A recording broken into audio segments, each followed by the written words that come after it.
একটা ভিডিওতে দেখলাম মসজিদের মাইকে এলান করা হচ্ছে, তোমরা যে যেখানে থাকো সবাই সবাইকে মাফ করে দিও। সবাই সবাইকে মাফ করে দিবেন আল্লাহর রাস্তে, সবাই সবাইকে আল্লাহর রাস্তে মাফ করে দিবেন। আর আল্লাহর এই গজবের জন্য সবাই দোয়া করবেন, আল্লাহ যেন সবাইকে রক্ষা করেন।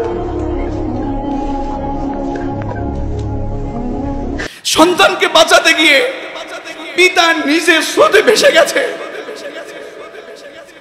কঠিন পরিস্থিতি। এর পূর্বের অবস্থা বাংলাদেশের কঠিন অবস্থা। কতগুলো সন্তান তার পিতামাতার কোল থেকে ঝরে পড়েছে। আমাদের কত ছাত্র ভাইয়েরা ঝরে পড়েছে, শহীদ হয়েছে, বুক পেতে দিয়েছে।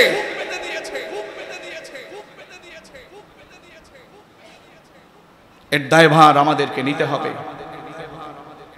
আর যারা অন্যায়কারী এদের অবশ্যই আল্লাহ একদিন বিচার করবেন। ঠিক কিনা? ঠিক কিনা?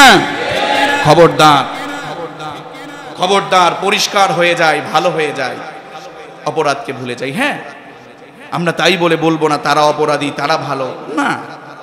হিসাব করে মিলিয়ে দেখেন, হিসাব করে মিলিয়ে দেখেন টাকার এপিট আর ওপিট।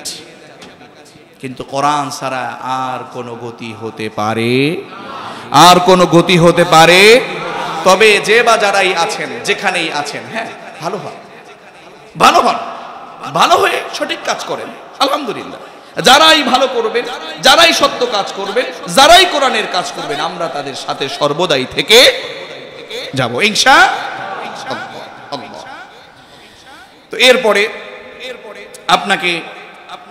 আপনি যদি আপনার দেশে অন্যায়ভাবে মানুষকে মারেন, অন্যায়ভাবে মানুষকে শাস্তি দেন, সে দেশ কখনো শান্তিতে করতে পারে? পারে না। আল্লাহ বললেন এরপরে আপনাকে 8 নম্বরে ওয়ালা ইয়াজনুন, জিনা ব্যভিচার করা যাবে না।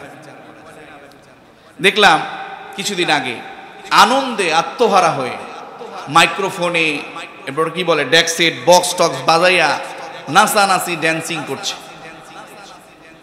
এটা তো জিনার একটা প্রথম রূপ। এ কাজ তো কোনো মুমিন করতে পারে? করতে পারে? জিনা করা যাবে না, ব্যভিচার করা যাবে না। 9 নাম্বার, বর্তমান সময়ের জন্য খুব জরুরি একটা কথা, পূর্বের জন্য অনেক জরুরি ছিল। আল্লাহ বলছেন والذين لا يشهدون الزور وإذا مروا باللغو مروا كراما। আপনাকে 8 নম্বরে আল্লাহ বলছেন ব্যভিচার করা যাবে না। 9 নম্বর লা ইয়াশহাদুনা যুর, মিথ্যা সাক্ষ্য দেয়া যাবে না। মিথ্যা সাক্ষ্য দেয়া যাবে, মিথ্যা সাক্ষ্য দেয়া যাবে। মিথ্যা সাক্ষ্য দিয়া ওলামায়ে কেরামদেরকে শেষ করে জনমের মতো ষড়যন্ত্র করে মেরে ফেলে ওলামায়ে কেরামদেরকে, দেশকে, কোরআনের খেদমতকে কতটা ক্ষতি হয়েছে বা করেছে, এটার জবাবদিহিতা আল্লাহর কাছে দেয়া লাগবে। অবশ্যই আল্লাহর কাছে দেয়া লাগবে। আল্লাহ রসুল কি বলেছেন দেখুন। আল্লাহ রসুল এইভাবে হেলান দিয়ে বসে আছেন, হেলান দিয়ে বসে আছেন, সাহাবায়ে কেরামদেরকে বলছেন, এই তোমরা জানো আল্লাহর কাছে সবচেয়ে বেশি আল্লাহর কাছে পাপ কোনটা? তোমরা জানো সবচেয়ে বেশি পাপ কোনটা, বড় পাপ কোনটা? সাহাবায়ে কেরাম বললেন আল্লাহু ওয়া রাসূলুহু আ'লাম, আল্লাহ এবং তার রাসূল কি জানেন? ভালো জানেন। এটা সাহাবায়ে কেরামের একটা আদর্শ ছিল, আল্লাহ এবং তার রাসূলই ভালো জানেন। তো বিশ্বনবী বললেন 1 নাম্বার হচ্ছে শিরক করা। 1 নাম্বার কি? 2 নাম্বার হচ্ছে পিতামাতার অবাধ্য হওয়া। 3 নাম্বার রাসূল কি করেছিলেন? হেলান দিয়েছিলেন। 3 নাম্বার বলার সময় বিশ্বনবী হেলান দেয়া থেকে এইভাবে করেছিলেন, হেলান ছেড়ে দিয়ে সামনে চলে এসে বললেন 3 নাম্বার কি জানো? আলা ওয়া শাহাদাতাজ যুর, আলা ওয়া শাহাদাতাজ যুর, আলা ওয়া শাহাদাতাজ যুর, আলা ওয়া শাহাদাতাজ যুর, আলা ওয়া শাহাদাতাজ যুর, আলা ওয়া শাহাদাতাজ যুর। এইভাবে করে বলতেই ছিলেন। সাহাবায়ে কেরাম এইভাবে করে বলছেন যে লাইতাহু সাকাতা, আরে হায় হায়, রাসূল যদি এখন একটু চুপ থাকতো। আপনি কি বুঝতে পেরেছেন আমি কি বলছি? মানে এইভাবে করে হেলান দেয়া ছিল। উঠে 3 নাম্বার গুনাহের কথা উঠে বিশ্বনবী এভাবে বলছেন, আলা ওয়া শাহাদাতাজ জুর, আলা ওয়া শাহাদাতাজ জুর, আলা ওয়া শাহাদাতাজ জুর, আলা ওয়া শাহাদাতাজ জুর। মিথ্যা সাক্ষীর ব্যাপারে বিশ্বনবী এভাবে বলছেন। সাহাবায়ে কেরাম বলেন, লাইতাহু সাকাতা, হায় হায়, বিশ্বনবী এখন যদি একটু চুপ হইতো। এতবার বলছেন, কি সেটা? 3 নাম্বার গুনাহ হচ্ছে মিথ্যা সাক্ষ্য দেয়া।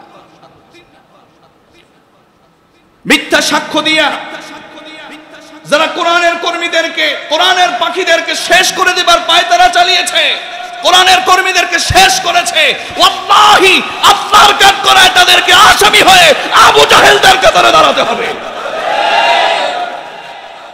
এখনো সামনে যারা অপরাধী এখন যাদেরকে ধরছে তাদের ব্যাপারে মিথ্যা সাক্ষী দেওয়া যাবে না। মানবিক আচরণ করতে হবে। তবে অন্যায় করলে তার বিচার করতে ছাড় নেই। মক্কা বিজয়ের পরে বিশ্বনবী সাল্লাল্লাহু আলাইহি ওয়াসাল্লাম, মক্কা বিজয়ের পরেও বিশ্বনবী সাল্লাল্লাহু আলাইহি ওয়াসাল্লাম এমন অনেককে আছেন ক্ষমা করেন নাই, যারা রাষ্ট্রের শত্রু, যারা দুর্নীতিবাজ, যারা অন্যায়কারী, ভালো হবার সুযোগ নেই, যাদের ভালো হতে পারবে না, তাদেরকে যারা দায়িত্বশীল তারা শাস্তি দিলে সে ব্যাপারে আমাদের কোনো কথা নাই। তা চলছে। দেশের অবস্থা মারাত্মক হয়ে যাচ্ছে। আবরার ফাহাদ কথা বলেছে পানি নিয়ে, কথা বলেছে ছাত্ররা গ্যাস নিয়ে, শেষ হয়ে যাচ্ছে। আরে সোনার ছেলেরা চিনলা না, চিনো না। এজন্য আমাদেরকে সব কিছু বুঝে শুনে মোকাবেলা করতে হবে।